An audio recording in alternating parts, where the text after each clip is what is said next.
تو بابا جی نے کہا کہ تم حکم اللہ کے پابند ہو اشفاق صاحب، فعل اللہ کے پابند نہیں۔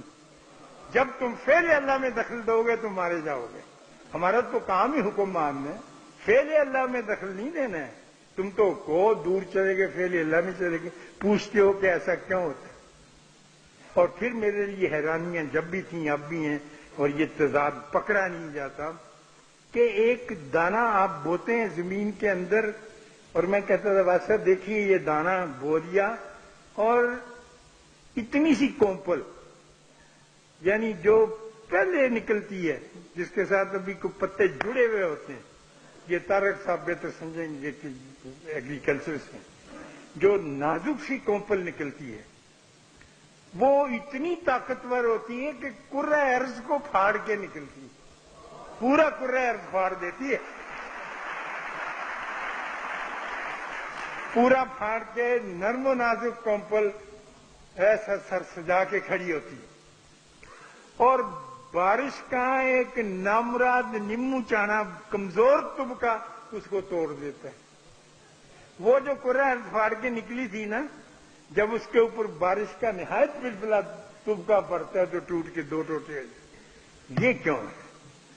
اسی کے اندر ہی بندہ پھنسا ہوا رہتا ہے۔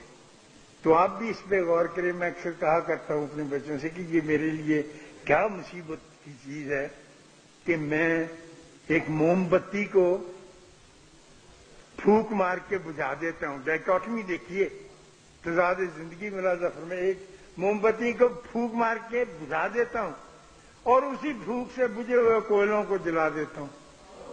تو جب یہ بات سمجھ میں آنے لگ جاتی ہے نا فقیر کے، تو پھر باتیں اصل سمجھ میں آتی ہیں، ورنہ ہمارے پاس کاغذ ہی کاغذ، کتاب ہی کتاب رہتا ہے۔ اس کے لیے واقعی میڈیٹیٹ کرنا، اور رات کے 2 بجے کا جو جاگنا ہے نا، اور نہ کچھ بات کرنا اپنے آپ سے، پھر کھلتی جاتی ہیں چیزیں۔ اور جب بھی مشکل کوئی پڑے، آپ کو بات سمجھ میں نہ آئے اور کوئی فقیر آپ کے قریب ہو تو اس سے ضرور پوچھیں، اور اگر وہ نہ بولے تب بھی اس کے پاس بیٹھیں، اور اگر نہ بولنے والا ڈائلاگ کے بغیر، کچھ فقیر ڈائلاگ کے ہوتے ہیں وہ فکریں چھوڑتے ہیں، کچھ بالکل نہیں بولتے، نہ بولنے والا بولنے والے سے بھی طاقتور ہوتا ہے۔ ہم آخری عمر میں کہتے تھے، میں کہا واسف صاحب آئیے مل کر ایک گونگا پیر تلاش کریں، تو ہم گونگے پیر کی تلاش میں رہے، لیکن گونگا پیر ملا نہیں، اس لیے کہ وہی سب سے بڑا طاقتور ہوگا،